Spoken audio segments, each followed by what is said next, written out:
Doctrine and Covenants 3 through 5. My work shall go forth, with or without you, Martin Harris.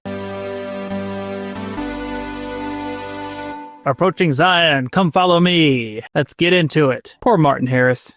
I was gonna say he does get a bad rap. He did a lot of good. He did a lot of good, probably more than we ever will, and yet we sit here and criticize him from the cheap seats. I mean, he had the courage to tell his wife, "No, I'm mortgaging the house and giving the money to Joseph." Which of us men are courageous enough to do something like that? The answer is none of us.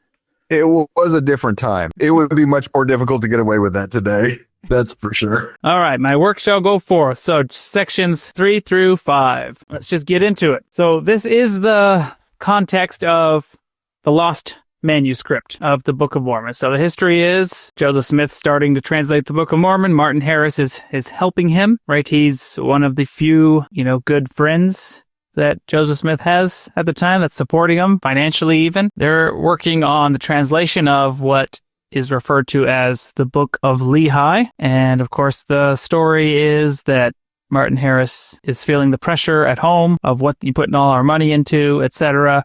And he wants to take the manuscript to show his wife. And that's the story at least, but come to find out in his heart, it was not just the pressures of his wife, but other social peer pressures as well. And long story short, bad things happen and the manuscript goes AWOL, missing in action, and it's no for Joseph and Martin, that's for sure. So that's the context of where we're starting this revelation here in section 3. We were joking before we started recording that it's not funny, but we were just kind of making light of the fact that if Joseph is this great con man and great deceiver of persons and like this cult leader, like he's not starting off hot here where he's getting his own book of revelations going, and like within the first 3 chapters he's already getting some significant condemnation from the Lord. Like you're really screwing up here, man. Like you're not going down the right path. Pretty terrible way to convince people like, oh yeah, to set oneself up. Yeah, I'm definitely chosen of the Lord. It is funny because like section 1's like the preamble of the restoration and the final dispensation. It's like powerful. Like section 2 was like the sealing power of the priesthood's like going to be restored.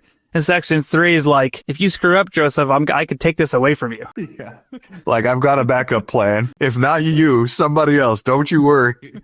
Like, it doesn't have to be you. Yeah. Like, there's other Josephs in your neighborhood. It's like, what?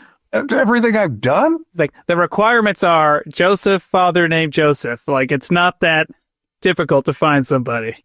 And you're in 1800s New England? Probably several of those hanging around, if I'm being honest.